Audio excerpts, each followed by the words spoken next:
3월 12일 정례 브리핑을 말씀드리겠습니다.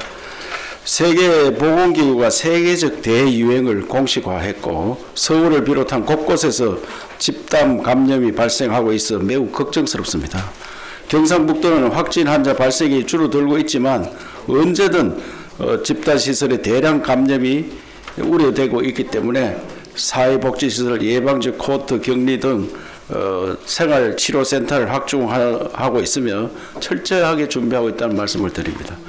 한편 코로나19 확산으로 경제활동이 위축되고 소비가 크게 줄면서 도민들의 피해가 막심합니다.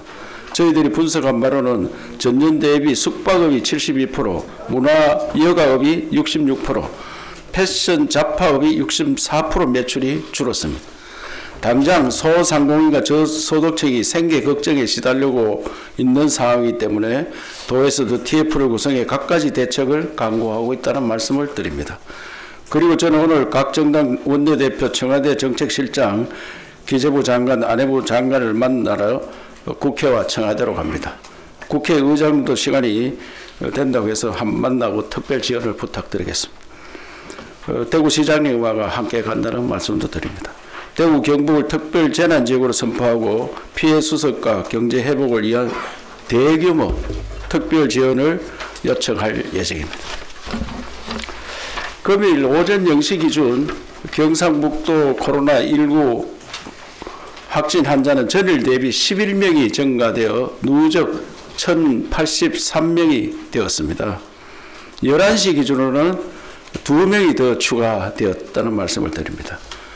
11명 중에는 경산이 4명, 구미가 3명, 봉화가 2명, 포항, 고령에서 각각 1명씩 발생했습니다. 완치 환자도 23명이나 있었습니다.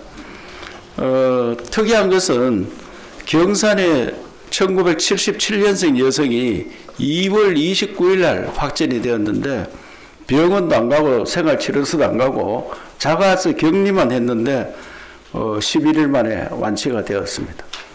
그러니까 건강한 분은 격리만 잘 되어 있으면 자기가 관리 잘하면 완치가 된다는 이런 소식을 전해드렸습니다.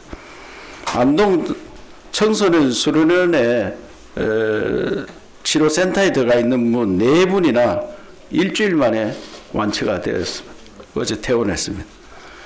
그리고 우리 국학진흥원 인문정신연수원에도 14일 만에, 이분은 포항의료원에 26일 날 갔다가 3월 5일 날 연수원으로 입소를 했는데 어제 퇴소를 했습니다.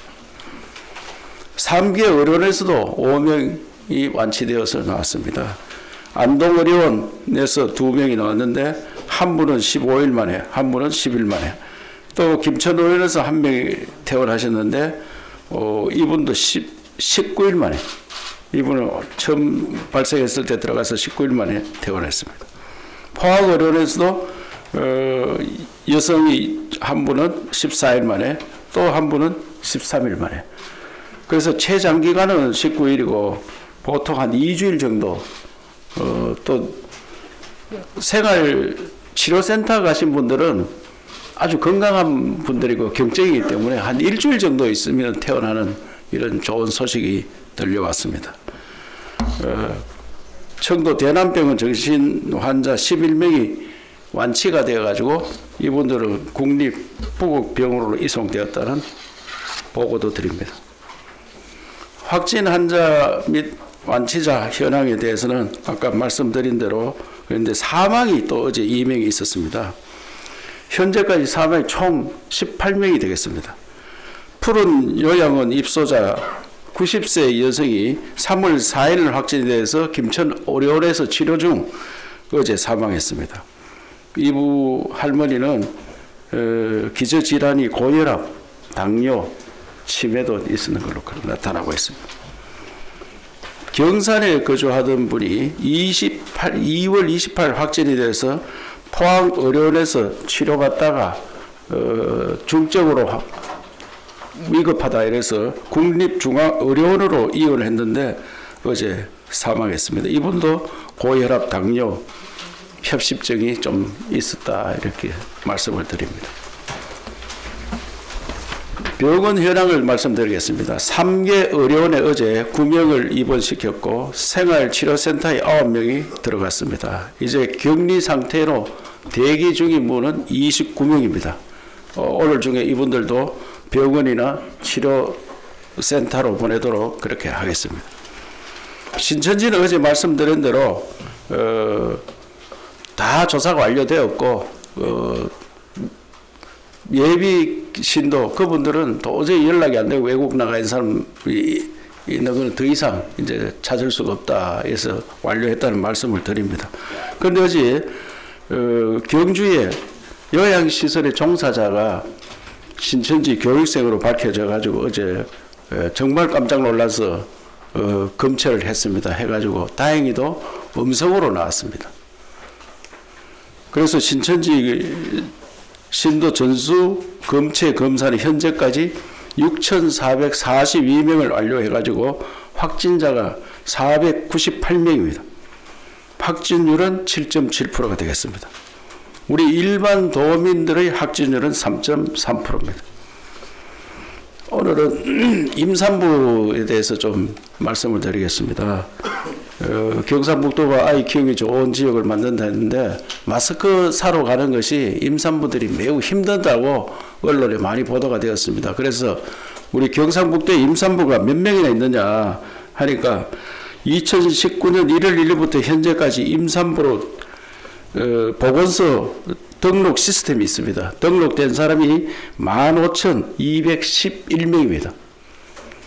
그래서 이분들에 대해서는 2019년도에 1월 달에 임신한 분은 벌써 이제 아기를 낳았지만 그래도 아기가 어리고 하니까 이분들이 마스크 사는 거는 줄 서기는 어렵지 않느냐. 그래서 15,211명에 대해서는 마스크 10장씩 무상으로 지원하도록 그렇게 조치를 했다는 말씀을 드립니다. 특이동향 몇 가지 말씀드리겠습니다. 봉화에 푸른 요양원 입소자 2명이 오늘 추가로 또 확진이 되었습니다. 아까 발표한 내용 외에 추가로 지금 또 2명이 되었습니다. 그래서 봉화는 확진자가 58명이 되었습니다. 그 총인은 117명인데 입소자가 45명, 종사자가 13명, 58명이 확진이 되어 있고 그 확진된 2명은 1차 검사 시는 음성 판정을 받은 분인데 격리 중에 열이 있어서 2차 검사를 하니까 양성으로 나왔습니다. 그래서 이런 경우가 있기 때문에 요양원 어르신네들은 지금은 음성으로 나오지만은 또 한참 뒤에는 양성으로 변합니다. 그래서 이분들에 대해서는 적극적으로 관리를 해야 된다. 그래서 계속 격리 조치를 하고 있다는 말씀을 드립니다. 또 외국인 근로자 입국 연기에 따라서 일선이 매우 부족합니다. 특히 우리 당초에 3월 말부터 8개 시군에 765명의 외국인 계절 근로자가 들어올 예정이었으나 코로나19 영향으로 미뤄져 농촌에 일손이 매우 부족한 그런 현상이고 특히 영양, 봉화 등은 더욱 일손이 부족합니다. 그래서 외국인 계절 근로자가 베트남, 필리핀, 캄보디아에서 765명이 오기로 예약이 되어 있었는데 이분들이 또 들어오지 않고 있고 또 앞으로도 영주, 상주, 문경, 의성, 영양, 성주, 봉화, 울진 등에서도 또 요청이 있었는데도 불구하고 지속적으로 제도적으로 받기가 어려워서 지금 못 들어오고 있는 상황입니다. 그래서 어떻게 하겠느냐. 우리 시군에 농촌 인력 지원센터가 있습니다. 그래서 여기를 통해 가지고 유휴 인력을 사전에 모집하고 일손 부족 농가와 연결해주는 이런 일들 적극적으로 추진하도록 하겠습니다. 13개 시군 농촌 인력 지원센터. 이 13개 시군은 포항, 김천, 안동, 상주, 영천, 경산, 영양, 영덕, 의성, 청도, 예천, 울진, 울릉 이 13개 지역입니다. 또한 코로나에 감염 확산이 진정되면 도내 자치단체, 유관기관 등의 적극적인 농촌 일손 돕기 참여를 이끌어내 농촌 일손 부족에 대응토록 하겠습니다. 외국인 계절 근로자가 입국하는 경우에도 입국일부터 최소 14일 이상 모니터링을 실시하고 법무부, 시군, 고용농가와 연락체계를 구축해 의심 환자 발생 시 즉각 검체 검사 및 격리 조치하도록 철저히 조치하겠다는 말씀을 드립니다. 지친 의료진 또 행정요원 이분들이 현장에 가보면 정말 힘들어합니다. 이분들에 대해서 경상북도 해피박스를 만들어서 전달할 예정입니다. 경북은 코로나19 현장에서 사투를 벌이고 있는 의사, 간호사, 행정요원 등 종사자들의 노고를 이루하고 응원하기 위해 경북 해피박스를 만들었습니다. 해피박스 내에는 응원 메시지와 함께 휴대용 안마기, 온열 안대, 홍삼 스틱, 비타민 등 각종 먹을거리를 넣어서 구성했습니다. 우선에 3개 의료원 등의 해피박스 1150개를 배부할 예정입니다. 그래서 의료진과 종사자 여러분의 사기 진작과 피로회복에 조금이라도 도움이 되었으면 좋겠다는 말씀을 드립니다.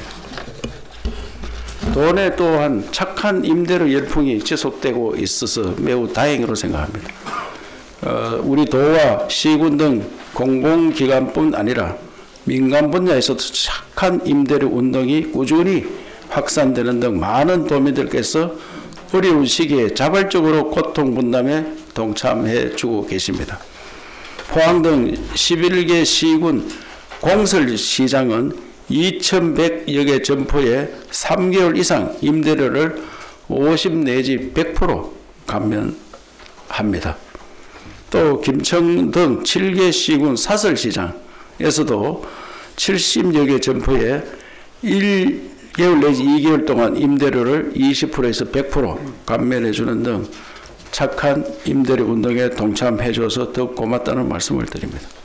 또한 도내 1,500여 개 점포에서도 임대료 인하에 자발적으로 참여하고 있으며 농협, 대구은행, 새마을금고, 국민은행, 하나금융 등 여러 기관에서도 소상공인의 어려움을 나누기 위해 임대료 인하에 적극 나서고 있었다는 말씀을 드립니다. 임대인이라고 해서 모두 경제 사정이 좋은 것은 아닙니다. 그러나 자발적으로 착한 임대료 운동에 동참하셔서 소상공인의 어려움을 나누어 주시는 것에 깊이 감사를 드립니다. 어제도 많은 분들께서 기부금품을 보내주셨습니다. 어제 14건이 접수되었으며 기부금 2억 5,600만 원과 마스크, 생수, 도시락 등 다양한 기부품이 들어왔다는 말씀을 드립니다. 주식회사 경한코리아에서 1억 5천만 원, A 플러스 에셋에서 5천만 원. 이분은 대표가 우리 칠곡이 고향입니다. 그래서 직접 오셔서 지원해 줬는데 감사를 드립니다. 바르게 살기 경상북도 협의회에서 1,500만 원, 대한불교 천태종 복지재단에서 1,000만 원, 한국농어촌공사 경북지사에서 1,000만 원, 또 최영준님께서 1,000만 원, 민족통일협의회에서 600만 원, 새마을금고협의회에서 500만 원을 보내주셨습니다. 그리고 광양시청 국제라이언스협회 356 이지구, 농업회사법인 주식회사 오미연, 제주도청, 전남도청, 청양사과농원 등에서 마스크, 생수, 도시락, 사과 등을 보내주셨습니다. 꼭 필요한 의료 현장과 취약계층 등에 지원되도록 하겠습니다. 어제 제가 청송에 있는 사회복지시설 중 주간보호센터, 또 주간보호센터와 생활시설이 함께 있는 지역을 방문했었습니다. 주간보호센터에 있는 분들이 지금 사각지대에 놓여 있는데 그분들 전부를 코트 격리하기는 매우 어렵다 이렇게 생각돼서 자가에서 격리를 할 수 있는 분들은 자가 격리를 하고 또 오지 안 되는 분들은 정말 원칙적인 규칙을 가지고 와서 생활하도록 하고 있습니다. 지금 제가 어제 들린 것은 20명이 어르신이 계시는데 8명은 뭐 집에서 돌볼 분들이 계셔서 집에 계시고 도저히 집에 아무도 없어서 손을 봐줘야 될 분 12분이 나오셨더라고요. 그래서 이분들은 마스크 딱 하고 그 손 세정제 늘 씻고 그 가능하면은 따로 멀리 앉아 있도록 그렇게 하고 있었습니다. 그래서 시설장들도 정말 철저히 지켜주셔서 너무 감사를 드리고 또 주간보호시설과 지금 생활시설 그러니까 24시간 하는 지금 한 건물에 있어가지고 도저히 같이 안 들어가면 안 되는 분들이 359명이 지금 주간에만 계시는 분이 함께 들어가 있습니다. 그래서 이분들에 대한 이제 복지부에서 주는 건강보험공단에서 주는 돈이 액수가 좀 다릅니다. 낮에만 하면은 3등급 기준으로 한 4만 10원쯤 되고요. 4만 원쯤 되고 24시간 체제로 가니까 똑같은 3등급을 하니까 5만 3천 원쯤 됩니다. 하루 지원이. 그 13,000원의 갭이 있는데 그래서 우리가 다 계산하면 돈이 좀 많습니다. 그래서 이것을 건강보험공단에서 10%만 인정해 주겠다 해서 오늘 제가 총리 주재 회의 때 그러지 말고 다 인정해 달라 그렇게 조치를 했다는 말씀을 드리면서 조만간 복지부에서 선처가 있으리라 그렇게 생각을 합니다.